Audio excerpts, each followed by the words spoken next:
Took her to the clinic, she took the test, okay, we know she's pregnant. I said, now come back and talk to me when you got Dana. I said, let's go see her. Who's Dana? Dana is DNA. Oh, And that's what we help see Dana, honey.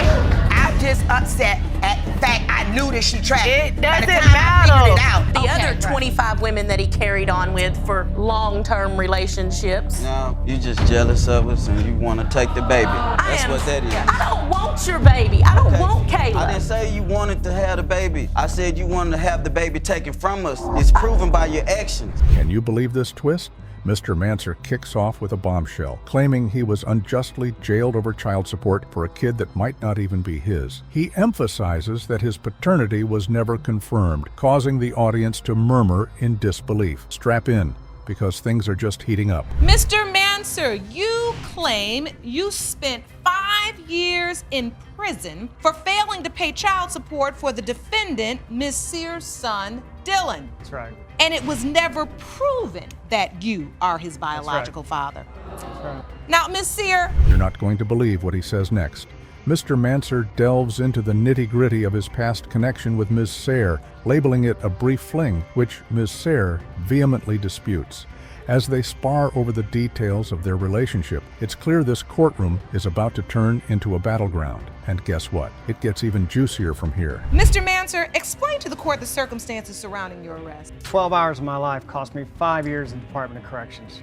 She was best friends with my aunt. We all lived in the same little community. I knew of her, I knew her, I've spoken to her. But as far as intimacy, This part is a real head spinner. Mr. Manser lays out the events that led to him being labeled a dad by default and subsequently getting arrested for missing a child support payment. Given his dire financial straits and personal woes at the time, he couldn't make it to court, spiraling into a legal nightmare. And you won't believe what's coming next. It's a doozy. Doubt anything about the child until I was served with papers in 1995. And so And you you did showed that, up for court, and what No, happened? I wasn't No, he able didn't to. show I wasn't up. able to show up court. I was completely on the other side of the state. I was indigent. I was living at my mom's. Didn't have a job at the time, so I didn't show up for court. And I was named the natural father by default. And then what happened? Things are getting thick. Mr. Manser recounts his fruitless attempts to contest the paternity claim, painting a picture of a man battling against a rigid legal system without solid proof of being a dad. The courtroom reacts with a mix of sympathy and shock. But hold tight.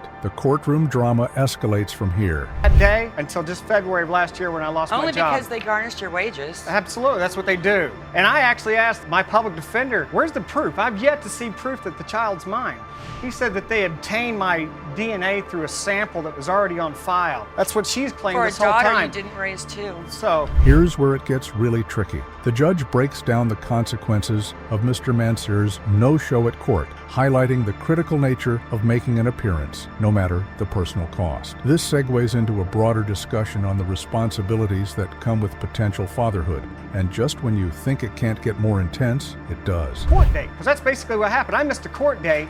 You missed being a father. I didn't know he was mine. You've had these so-called results, for all this time. If she presented these results back in 1995, or better yet, in court when I was going to be sentenced to prison, things could have been a whole lot different. I know I would have embraced. This testimony is a game changer. Ms. Sayre steps up with alleged ironclad DNA evidence that Mr. Manser is the father, claims he disputes by questioning the integrity of the evidence and the process itself. Watch as the judge navigates this curveball. She's worked for lab pretty much for the last 20 years. I'd Hold on. question the validity of the results. I mean, she'd get those anyway. Hold on 1 second. Jerome, please hand me Miss Sears' evidence. Oh boy, here comes the twist.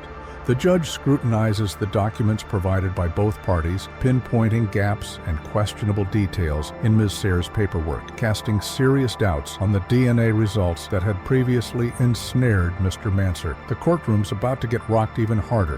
Who's to say it was my sample? Maybe they got it mixed up with John Smith down the street, I mean, Miss Sear, your evidence clearly states that there was a laboratory test performed. I see here. I don't think it happened. I think she worked in the lab and that she's had this thing manufactured. This segment is emotionally charged. Mr. Manser talks about how the case has wreaked havoc on his personal life, while his son attests to their complicated father-son dynamics. Their heartfelt testimony brings a personal touch to the legal proceedings, illustrating the deep emotional currents running through this case. and what follows will tug at your heartstrings even more. Oh, yeah, didn't because even I was meet in him till he was prison for 13. 5 years. Do the math. That's not 13 years. I'm not winning no awards. I'm here to tell you that I didn't submit a DNA test. At least on my part, he made up. He really has. So let's hear from your son. Please step up to the podium, Mr. Manser. Please step up. You are Mr. Manser's son. Yes. Please. Buckle up for this bombshell. Mr. Manser, you are not Oh, God. his father. Oh, man. 5 years in prison. Dylan, I'm sorry, bro. This is why. This is why I did what I did. But this is Acting- nothing I made up. The lab did You it. made it all up. You No, made I those- did not. Well, those results I apparently don't know are made any up. of those people on that form. Oh, my God. Can you even handle this opener? Ms. Hayes comes out swinging, claiming that her sister and her decade-long hubby have cooked up more than just family drama. They've got a kid together. She's hitting the courtroom floor running, petitioning for a paternity test, and serving up a serious warning about future shockwaves. Strap in. This emotional roller coaster is just leaving the station. Ms. Hayes, you say that your sister, the defendant, claims to have a child with your husband of 10 years, and you have petitioned the court for a paternity test. And you are here to warn her that when he finds out her baby is not his today. Seriously, did that just happen? In a tear-jerking reveal, Ms. Hayes spills the beans on catching her hubby and her sister in the marital bed. Talk about a home invasion. This betrayal digs up a graveyard of past infidelities, sending courtroom drama through the roof. Keep your eyes peeled. The saga only twists further from here. Ms. Hayes, how did your sister steal your husband? I came home and found him and her in our bed naked, and I just, I can't believe it after everything I've done for her. I knew that they were sleeping together, but to put it in my face and be in my bed and me walk in and catch them naked, why would it be any different? She slept with my first. Wait till you get a load of this backstory. Diving deeper, Ms. Hayes recounts her roller coaster of a relationship with her sister, from playing mom to battling her sister's demons. This heavy history lesson paints a Picasso of dysfunction and dedication amidst their tangled ties. Buckle up, folks. The next turn is a doozy. I've had custody of this girl since she was 11. The choices that she made between our dad and her mom led her into drugs, prostitution, everything else. The latest time that I rescued you, I helped you get clean. Yes, Your Honor, I went she to did. Chicago after not hearing from her for 7. Brace yourself for this bombshell. In a jaw-dropping twist, Shauna admits Ms. Hayes once nudged her into her husband's arms to give her a taste of womanhood. Talk about an unconventional therapy session. This revelation blurs the lines between right and wrong, leaving everyone questioning family values. Next up, hold on to your popcorn because the plot thickens. She's lying to him about things that I'm doing to get me and him to argue so him and her can go off and at spend some time point, together. she says, Corey, make my sister feel like a woman. I'm sorry. Maybe she did it for my best he interest. Came to me, Yeah. and I said, do what you do. But anybody that was respectful would have said, I just said You're I my didn't know how to sister's respect husband. myself. You'll need a minute to process this one. The conversation veers into Corey's scandalous history of side chicks and their open relationship antics, featuring birthday strippers and more. It's a wild ride into the less traveled roads of matrimony, setting the stage for even more you can't make this stuff up moments. 5 of the women that he'd been with.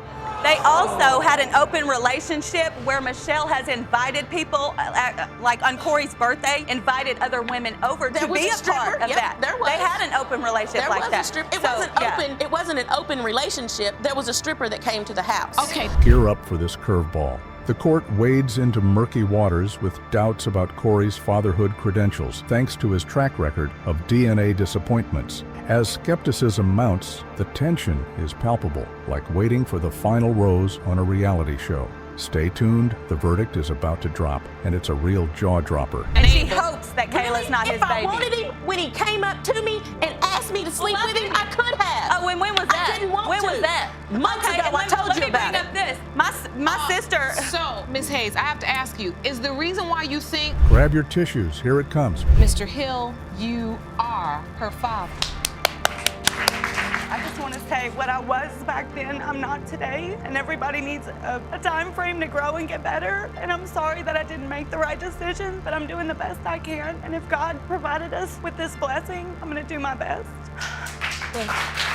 Buckle up, folks. Ms. Points opens up by confessing to what she describes as the biggest blunder of her life, uttering the devastating 5 words, "You are not the father," to Mr. Rowan in a heated moment. She quickly clarifies that her words were spoken in anger and holds no truth, and now she's here to prove to Mr. Rowan that he is indeed the biological father of her daughter, Cheryl, in a bid to salvage the fragmented relationship with her. Stay tuned, because this emotional roller coaster is just picking up speed. Ms. Points, you say you made the biggest mistake of your life by saying 5 words. You are not the father to the defendant. You claim they were said only out of anger and not based in truth. You opened this case to prove to the defendant that he is your daughter, Cheryl. Here comes a curveball. Mr. Rowan steps up, recounting how he always believed himself to be Cheryl's father, until the fateful words from Ms. Points shook his world. He paints a picture of how those words sowed seeds of doubt deep within him, impacting his relationship with Cheryl profoundly. Gear up,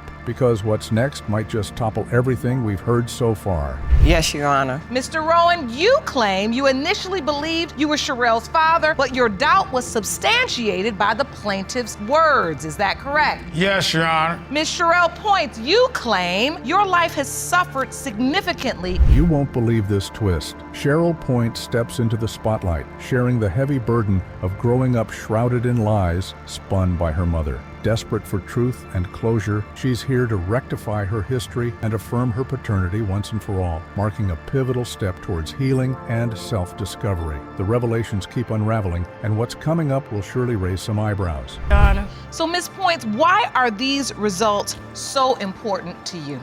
Your Honor, because I'm here to regain a relationship with my daughter. I don't hear from her. She don't call. I don't see her. I haven't seen her over a couple months now, so it's heartbreaking. And you admit you caused this drama by telling. Just when you thought it was intense, Ms. Points digs deeper into her heart, revealing the sheer importance of these paternity results. She lays bare the pain of her estrangement from her daughter, driven by the tangled web of lies she once wove. Her remorse is palpable as she voices a desperate hope to rebuild the broken bridges between them. Fasten your seatbelts. The emotional stakes are about to get even higher. Mouth that he was not the biological father. Is that correct? Yes, Your Honor. It's all because, I was just upset with him at that time, just to get back at him. So I did say that. Just those words, just to get back at him. And you have myself. regretted that now? Yes, I do. For years? Yes, I have. Because as we tell so many young... Hold on to your seats. Here's a doozy. Marcellus Rowan reminisces about the first moments of Cheryl's life and how his doubts about being her father crept in due to her unexpected curly hair, unlike his other children's straight locks. This candid recount of their past,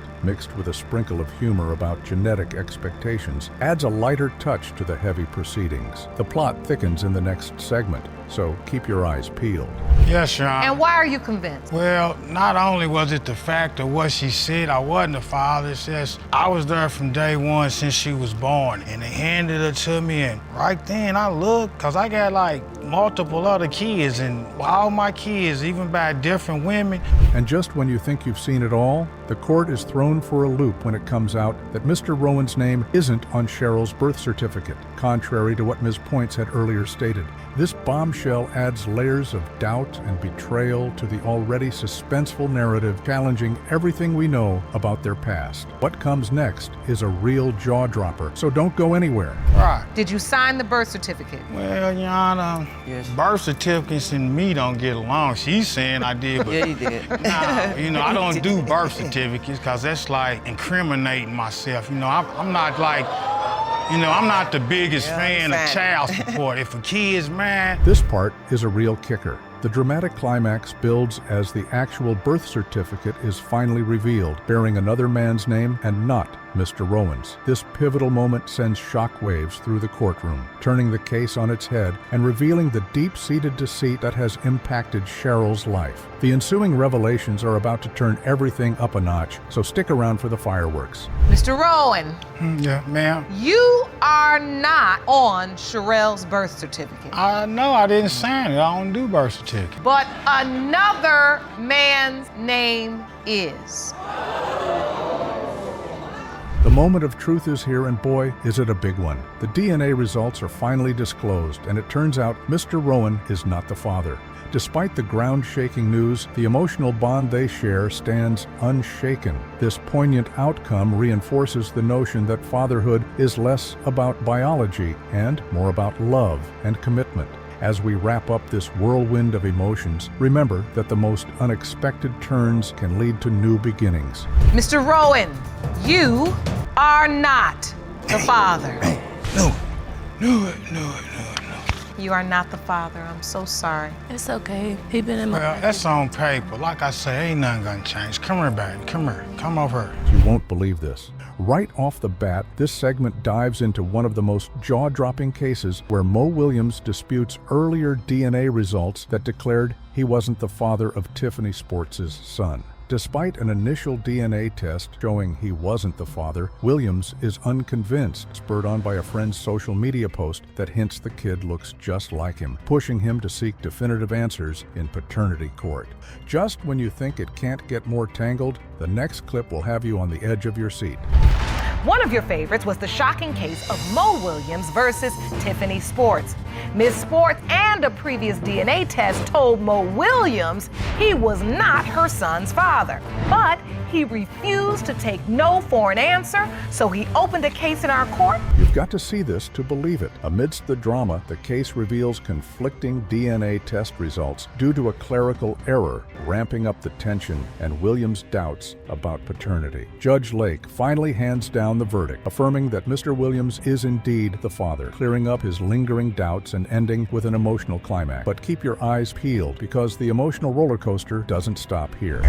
She done got a letter in the mail from the same company that said he wasn't mine. They done sent a letter saying he is mine. Whoa! They said it was a clerical error. So you have conflicting paternity result, and that equals paternity doubt. Yes, Your Just Honor. to be clear, that is not the laboratory we use here. Here comes a breath of fresh air. After the verdict, Mr. Williams shares his relief and gratitude. Significant changes have taken place since the court's decision, including the child's legal name change to Khalil Williams and steps toward shared parenting. This update highlights their strides towards successful co-parenting. But don't go anywhere. The next segment cranks up the drama even further. Mr. Williams was so relieved to know for certain that Achilles was his son. My staff caught up with him, and there have been some major changes since he left court. First and foremost, I wanted to thank Judge Lake. I was very pleased with the result. The first major change that we had was the name change. And Talk about a complicated love triangle. Carly Gregory drags her ex to court to pin down paternity in a scenario complicated by a threesome. This segment delves deep into their entangled relationships and the shadows of doubt over paternity, underlining the emotional and societal complexities entwined in their story. The outcome of this case is a doozy. Stick around. To prove he fathered her son, even after she confessed that she had a threesome with her friend and her friend's boyfriend. Me and Mr. Elston met through my ex at a basketball game. I was dating. Through your ex? I was dating my ex. Just when you think it's all figured out, the verdict shows Mr. Elston is not the father, sparking more revelations and adjustments in their relationship dynamics. Despite a brief split, Gregory and Elston find their way back to each other and tie the knot, pledging to tackle co-parenting and build a stable family life against all odds. But the emotional saga continues. More tear-jerking moments coming up next. Are not the father. Mr. Elston claimed he would be there for Carson, but did he keep his promise?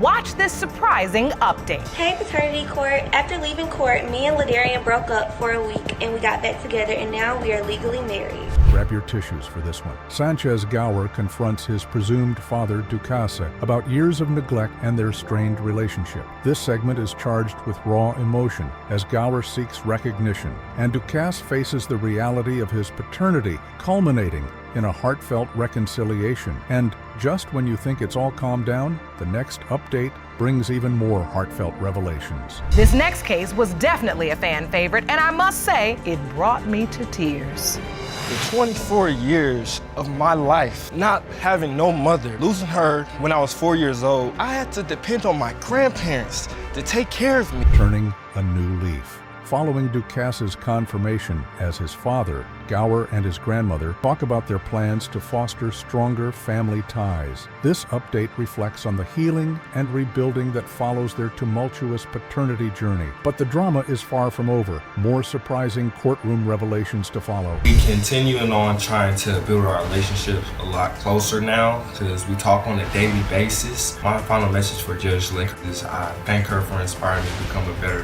man. And for that, thank you. Now what could be better than that? Mr. Gower has his father and he's getting to know his extended family. Get ready for a showdown. This segment brings us one of the most heated cases involving Ms. Jackson, her friend's son, and disputed paternity claims that escalate into fiery personal conflicts and explosive courtroom exchanges. The resolution opens up unexpected family dynamics, focusing on moving forward for the child's sake. The episode wraps up soon, but not before one last dramatic turn. Stay tuned for the grand finale. You are the father. Thank you. Thank you. You in Thank trouble. you. You Miss got Child that support, boy hand baby. number. Thank you. Miss Jackson, Thank calm you. down. Calm down.